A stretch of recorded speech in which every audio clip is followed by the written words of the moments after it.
utang. Sige, pinautang mo, subukan mo. Dami ng vitamins yung binibigyan nila.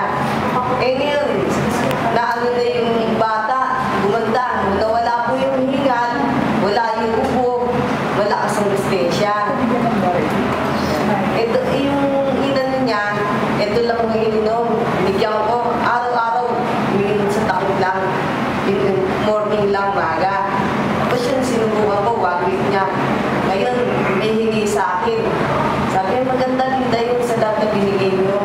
O sige, tuloy-tuloy niyo lang. Yan nyo, bibigyan ko ulit kayo. Bagli lang. Bagli lang ito. Yung ako ko naman, no, sinubukan ko ng 1 week, sumusuka. Nagtahi siya. Suka-suka. Kasi sumususo sa nanay. Nakasususo ng di maganda. Sinubukan ko ito. 6:30 ng umaga, natalata yung bata. Binigyan ko siya ng isang ganun. Pinainom ko. Mga alas 10, nakatulog ng konti. Mamaya-maya ako, naglalabing na. Ito hanggang ngayon, pinainom ko na sa ako ko.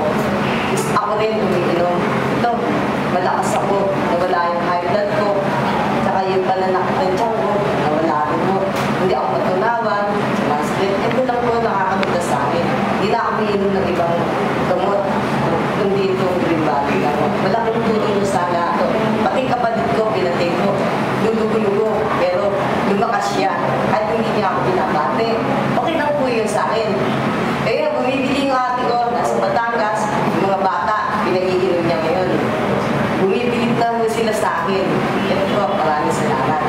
Ang nga pala, si Linda Casas, taga-Pianan, Pampang. Matagal na kami nakatira doon. Pero doon pa rin ako